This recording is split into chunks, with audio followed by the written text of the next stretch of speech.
মৰমৰ ছাত্ৰ ছাত্ৰীসকল, তোমালোকক মই আকৌ আজি নতুন ভিডিঅ' ক্লাছ এটালৈ স্বাগতম জনাইছোঁ। আজি কেইবাদিনো হয় আমি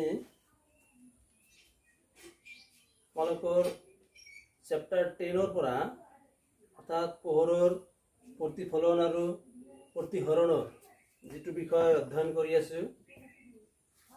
চেপ্টাৰটো অলপ ডাঙৰ, গতিকে অলপ সময়ো বেছি লাগি আছে আৰু ভিডিঅ' ক্লাছবিলাক খুব দীঘলীয়া বনাব নোৱাৰি, এইকাৰণে যে তোমালোকে চাবলৈ সময় বেছি লাগিব আৰু মোবাইলৰ MB ডাটা বা GB এইবিলাক যে বেছি খৰচ হয়, গতিকে আমি দীঘলীয়া ক্লাছ নকৰোঁ।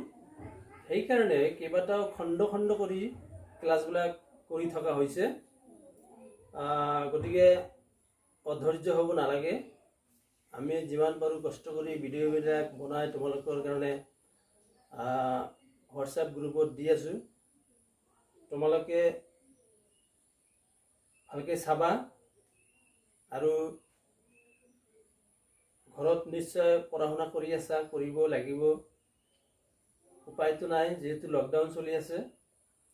যি কি নহওক, আজিৰ ক্লাছটোত মই এইকেইদিন যিখিনি আলোচনা কৰিলোঁ তাৰে ওপৰত আকৌ মনত পেলোৱাৰ কাৰণে অলপ পুনৰ আলোচনা নিচিনাকৈ মই অলপ আগৰ কথাখিনি, এইকেইদিন যে ক্লাছ কৰিলোঁ এই কথাখিনি আকৌ মনত পেলোৱাৰ চেষ্টা কৰি আছোঁ। প্ৰথমে আমি কি শিকিছিলোঁ, যিহেতু এইটো চেপ্টাৰৰ নামেই হৈছে পোহৰ, প্ৰতিফলন আৰু প্ৰতিহৰণ। ইংৰাজীত কৈছিল লাইট ৰিফ্লেকশ্যন এণ্ড ৰিফ্ৰেকশ্যন। তো ইয়াত প্ৰথমে আমি পাইছিলোঁ পোহৰ কি? পোহৰ এটা পৰিঘটনা, বুজি পাওঁ। সূৰ্যৰ পোহৰত আমি দিনৰ বেলিকে সকলো বস্তু দেখা পাওঁ। ৰাতিত বিভিন্ন পোহৰৰ উৎস, লাইট, চাকি, কেণ্ডেল ইত্যাদিৰ দ্বাৰা আমি বস্তুবিলাক দেখিবলৈ পাওঁ। গতিকে পোহৰ সম্বন্ধে আলোচনা হৈছিল। তাৰপিছত পোহৰৰ প্ৰথম কথাই আছিল পোহৰৰ প্ৰতিফলন। পোহৰৰ প্ৰতিফলনটো কেনেকুৱা আছিল? মোৰ পোহৰৰ প্ৰতিফলনটো আছিল এনেকুৱা এটা দাপন মই আঁকিছিলোঁ। এইটো কোৱা হৈছিল সমতল দাপন, আৰু এই সমতল দাপনৰ পোহৰ কেনেকৈ প্ৰতিফলিত হয় এইটো কথা মই এনেকৈ চিত্ৰ আঁকি তোমালোকক বুজাই দিছিলোঁ। এইটো কোৱা হৈছিল আপতিত ৰশ্মি, এইটো কোৱা হৈছিল প্ৰতিফলিত ৰশ্মি, আৰু এইটো আছিল এটা অভিলম্ব। এইটো হ'ল আপতিত ৰশ্মি, অৰ্থাৎ যিটো ৰশ্মি আহি দাপনত পৰে তাক কোৱা হয় আপতিত ৰশ্মি, আৰু যিটো ৰশ্মি দাপনত পৰি প্ৰতিফলিত হৈ ঘূৰি যায় তাকে কয় প্ৰতিফলিত ৰশ্মি। এইটো আছিল প্ৰতিফলিত ৰশ্মি। আৰু আপতন বিন্দুৰ টনা এটা লম্ব আছিল, লম্বডালক কোৱা হয় অভিলম্ব। তাৰপিছত আমি শিকিছিলোঁ যে এই আপতিত ৰশ্মিৰ দ্বাৰা এটা কোণ সৃষ্টি হয়, উৎপন্ন হয়। প্ৰতিফলিত ৰশ্মিৰ দ্বাৰা এটা কোণ উৎপন্ন হয়। এই দুইটা কোণৰ, এইটো এটা কোণ আছিল, এইটো এটা কোণ আছিল। দুটা কোণৰ নাম হ'ল, এইটো কোৱা হয় আপতন কোণ আৰু এইটো কোৱা হয় প্ৰতিফলন কোণ। আৰু এই প্ৰতিফলনৰ সূত্ৰত আমি পাইছিলোঁ যে আপতন কোণ আৰু প্ৰতিফলন কোণ দুটা সদায় সমান পৰিমাণৰ হ'ব। অৰ্থাৎ আপতিত ৰশ্মি যিমান ডিগ্ৰী কোণ কৰি আহি আপতিত হয়, সিমান ঠিক সমান সমান কোণ কৰি আকৌ প্ৰতিফলিত ৰশ্মিটো ঘূৰি যায়। সেইকাৰণে আমাৰ প্ৰতিফলনৰ দুটা নিয়ম আছিল। তাৰ এক নম্বৰটো আছিল যে আপতিত ৰশ্মি, প্ৰতিফলিত ৰশ্মি আৰু অভিলম্ব সদায় একেটা সমতলত থাকে। আৰু ২ নম্বৰ সূত্ৰটো আছিল আপতন কোণ আৰু প্ৰতিফলন কোণৰ মান সদায় সমান হয়। এইটো কথা শিকিছিলো আমি সমতল দাপনত। আৰু সমতল দাপনত শিকিছিলো যে সমতল দাপনত কেনেকৈ প্ৰতিবিম্ব গঠন হ'ব। চিত্ৰ আঁকিলে এনেকুৱা হ'ব। এইটো এটা যদি আপতিত ৰশ্মি হয়, এইটো 90 ডিগ্ৰী কোণ কৰি আহিছে, আকৌ 90 ডিগ্ৰী কোণ কৰি ঘূৰি গৈছে। গতিকে এইটো ৰশ্মি পিছফালে বঢ়াই দিলে যিটো আমাৰ সমতল দাপন ঘৰত ব্যৱহাৰ কৰা আইনা বা সমতল দাপনত গঠিত প্ৰতিবিম্ব, এইটো সৎ নহয়, অসৎ। কিয় অসৎ? আমাৰ সমতল দাপনত গঠন হোৱা প্ৰতিবিম্ব আমি হাতেৰে চুব নোৱাৰি বা পৰ্দাটো পেলাব নোৱাৰি। গতিকে এনেকুৱা প্ৰতিবিম্ব কি বুলি কয়? অসৎ প্ৰতিবিম্ব। আমি ঘৰত ব্যৱহাৰ কৰা দাপন বা আইনাবিলাক সমতল দাপন। এই সমতল দাপনত সেইকাৰণে প্ৰতিবিম্ব পাছফালে আমি কল্পনা কৰি এনেকৈ পাছফালে টানি লৈ যাব লাগে। এইটো এটা প্ৰতিফলিত ৰশ্মি মই পিছফালে টানি লৈ গৈছোঁ। এইটো এটা প্ৰতিফলিত ৰশ্মি যদি পিছফালে টানা হয় তেতিয়াহ'লে এনেকুৱা হ'ব, এনেকুৱা হ'ব।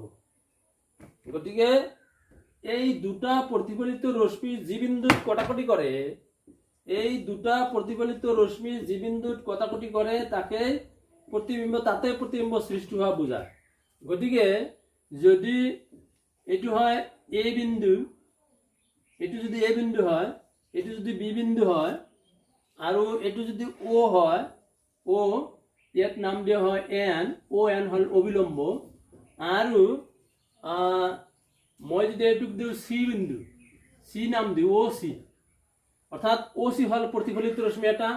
ইয়াত এ বি এটা আপতিত ৰশ্মি, আকৌ বি এইফালে একে ৰাস্তাৰে ঘূৰি গৈছে, গতিকে বি হ'ব এটা প্ৰতিফলিত ৰশ্মি। গতিকে দুই প্ৰতিফলিত ৰশ্মি এনেকে পিছফালে বঢ়াই দিয়াত কোনটো বিন্দুত কাটিছে? এই বিন্দুত কাটিছে। গতিকে এইটো বিন্দুই হ'ব আমাৰ প্ৰতিবিম্ব। মই ইয়াত ইংৰাজী আই আখৰৰ দ্বাৰা বুজাইছো ইমেজ। ইমেজ মানে প্ৰতিবিম্ব। গতিকে এইটো এটা আই আখৰৰ দ্বাৰা বুজাইছো। অৰ্থাৎ এ বিন্দুৰ এই এ হ'ল লক্ষ্যবস্তু, এ হ'ল লক্ষ্যবস্তু, আৰু এই এ হ'ল লক্ষ্যবস্তু, আৰু এই আই হ'ল প্ৰতিবিম্ব। অৰ্থাৎ এই বিন্দুৰ প্ৰতিবিম্ব আই বিন্দু।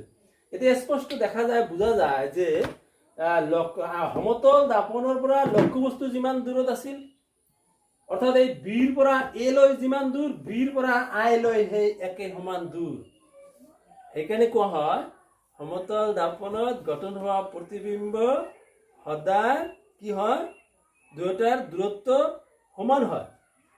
অৰ্থাৎ দাপনৰ পৰা লক্ষ্যবস্তু যিমান দূৰত থাকিব, দাপনৰ পৰা প্ৰতিবিম্ব সিমান দূৰতে থাকিব। অৰ্থাৎ ইয়াত কি হ'ব? বি আই ৰেখাডাল বিৰ পৰা আই লৈ যিমান দূৰ হ'ব, বিৰ পৰা এ লৈ একে সমান দূৰত্ব হ'ব। অৰ্থাৎ আমি যদি স্কেলেৰে জুখি চাওঁ, একেবাৰে স্পষ্টভাৱে ইয়াত দেখাই যায়, বুজাই যায়, বি এ ইজিকেল টু হ'ব বি আই। বি এ সমান হ'ব বি আই। এইটো হ'ল সমতল দাপনত গঠিত প্ৰতিবিম্বৰ এটা ধৰ্ম, বৈশিষ্ট্য বা প্ৰকৃতি। কি হ'ব? সমতল দাপনৰ পৰা লক্ষ্যবস্তু যিমান দূৰত থাকে, প্ৰতিবিম্ব সেই একে সমান দূৰত থাকে। আৰু এটা কথা আছে, আমাৰ সমতল দাপনত গঠন হোৱা প্ৰতিবিম্বৰ আকাৰ বা আকৃতি, সাইজ অফ দ্য ইমেজৰ সাইজটো হ'ব সদায় সমান। সমতল দাপনত গঠন হোৱা প্ৰতিবিম্ব লক্ষ্যবস্তুতকৈ কেতিয়াও ডাঙৰো নহ'ব, কেতিয়াও সৰুও নহ'ব, একেবাৰে সমান সমান হ'ব। এইটো এটা ধৰ্ম সমতল দাপনত, যেনেকৈ সমান সমান দূৰত থকা এটা ধৰ্ম, আৰু প্ৰতিবিম্ব আকাৰ বা আকৃতি সদায় লক্ষ্যবস্তুত সমান হয়, এইটো এটা ধৰ্ম। আৰু এটা ধৰ্ম আছে, যিহেতু আমি সমতল দাপনত গঠন হোৱা প্ৰতিবিম্ব হাতেৰে চুব নোৱাৰি বা পৰ্দাটো পেলাব নোৱাৰি, গতিকে এই সমতল দাপনত গঠন হোৱা প্ৰতিবিম্ব সদায় কি হ'ব? অসৎ হ'ব, থিয় হ'ব। অসৎ হ'ব আৰু থিয় হ'ব। মনত ৰাখিবা এটা কথা সদায়, যে দাপনত, এইটো গোলাকাৰ দাপনেই হওক, সমতল দাপনেই হওক, অৱতল দাপন হওক বা উত্তল দাপনেই হওক, যেতিয়া প্ৰতিবিম্ব সৎ হ'ব তেতিয়া ওলোটা হ'ব, যেতিয়া প্ৰতিবিম্ব অসৎ হ'ব তেতিয়া প্ৰতিবিম্ব থিয় হ'ব। একেবাৰে ধুনীয়াকৈ আমি এই কথাটো মনত ৰাখিম। একেবাৰে এনেকৈ মানে মানুহৰ নামৰ পিছত যেনেকৈ টাইটেল থাকে, উপাধি থাকে নহয়, ঠিক তেনেকৈ সৎ হত প্ৰতিবিম্বৰ টাইটেল হৈছে ওলোটা। হত হলে ওলোটা হ'ব, অসৎ হলে থিয় হ'ব। হত প্ৰতিবিম্ব সদায় ওলোটা হয়, অসৎ প্ৰতিবিম্ব সদায় থিয় হয়। এইটো কথা আমি ধুনীয়াকৈ মনত ৰাখিব লাগিব। এইটো হ'ল সমতল দাপনৰ কথা। ইয়াৰ পিছত আমি পঢ়িছোঁ কি গোলাকাৰ দাপন। গোলাকাৰ দাপনৰ কথা পঢ়িছোঁ। গোলাকাৰ গোলক হিচাপে গোলকৰ নিচিনা দাপনৰ যদি বাটি আকৃতিৰ দাপন যদি কল্পনা কৰা হয়, বাটি আকৃতিৰ দাপনৰ ভিতৰ ফালৰ পৰা যদি পোহৰ প্ৰতিফলিত কৰে তেতিয়া তাক অৱতল দাপন কোৱা হয়। আৰু বাটি আকৃতিৰ দাপনৰ যদি বাহিৰৰ ফালৰ পৰা অৰ্থাৎ পিঠি ফালৰ পৰা যদি পোহৰ প্ৰতিফলিত হয় তেতিয়াহ'লে সেই দাপনক কোৱা হয় উত্তল দাপন। চিত্ৰ আঁকিলে আমি কেনেকৈ আঁকিম?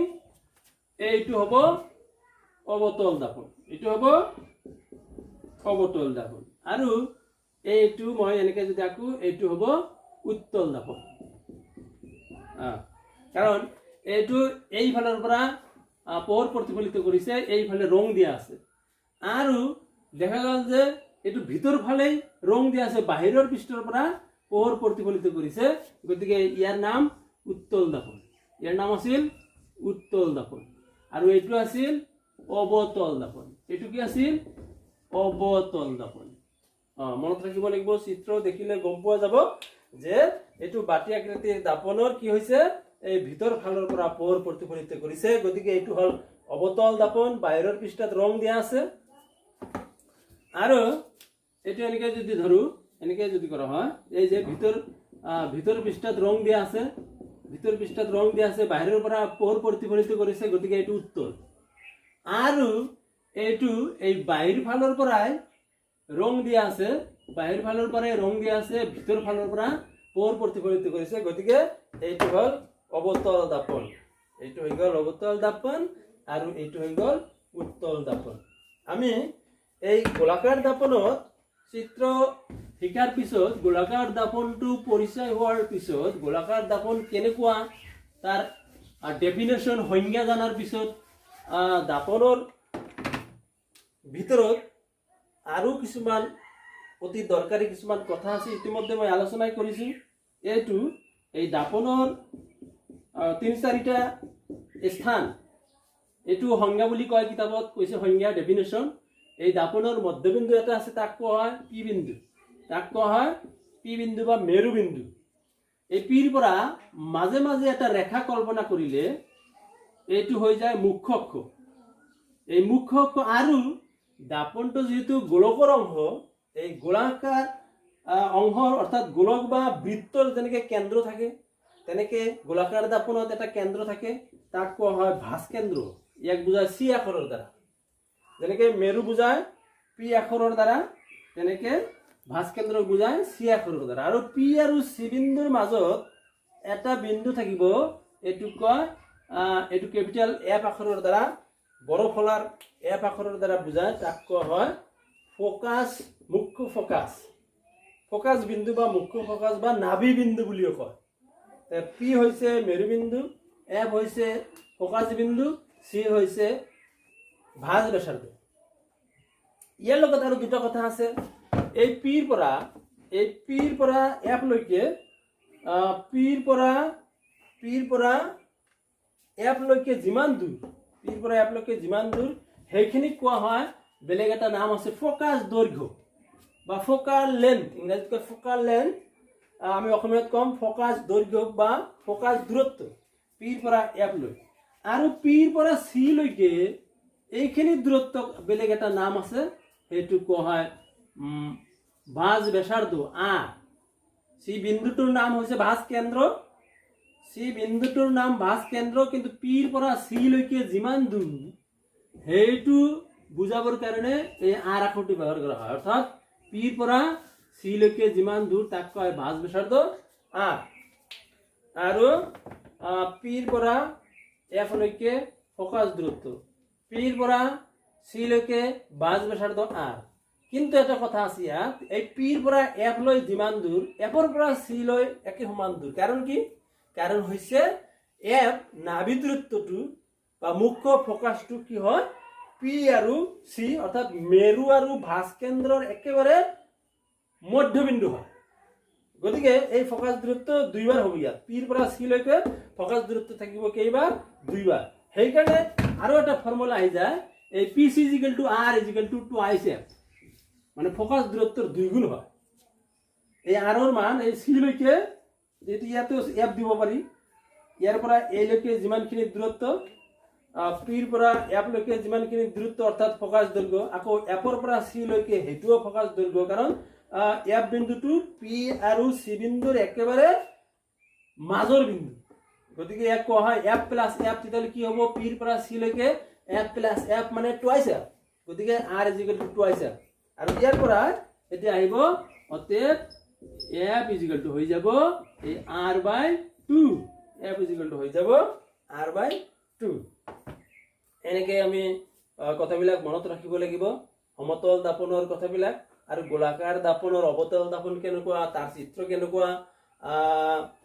অৱতল আৰু উত্তল দাপনত অৰ্থাৎ গোলাকাৰ দাপনত কি কি সংজ্ঞা আৰু তিনিটা আছে পি বিন্দু কোণটো এফ বিন্দু কোণটো চি বিন্দু কোণটো পিৰ পৰা চি লৈ যিমান দূৰত্ব তাক কি কোৱা হয় আৰু পিৰ পৰা এফ লৈকে যিমান দূৰত্ব তাক কি কোৱা হয় এইবিলাক কথা আমি ধুনীয়াকে লিখি লিখি ৰাফ খাতাত লিখি লিখি পঢ়িলেহে মনত থাকিব তাৰ পিছত আৰু নানা ধৰণৰ তোমাক চিত্ৰ আঁকিবলৈ আহিব আৰু অংক কৰিবলৈ আহিব গতিকে সেইবিলাক আমি পাৰিম সকলোবিলাকে পাৰিম কিন্তু তাৰ আগতে এইখিনি কথা যে আলোচনা কৰিলো এই চিত্ৰবিলাক যে দেখালো এইবিলাক আমি সুন্দৰকৈ ধুনীয়াকে চিত্ৰ আঁকি আঁকি পঢ়াবিলাক মনত ৰখাৰ চেষ্টা কৰিব লাগিব চিত্ৰ আঁকি আঁকি পঢ়িলে মনত থাকিবই গতিকে আজি আৰু ক্লাছটো দীঘলীয়া কৰাৰ সময় নহ'ব এতিয়া শেষ কৰিম তোমালোকক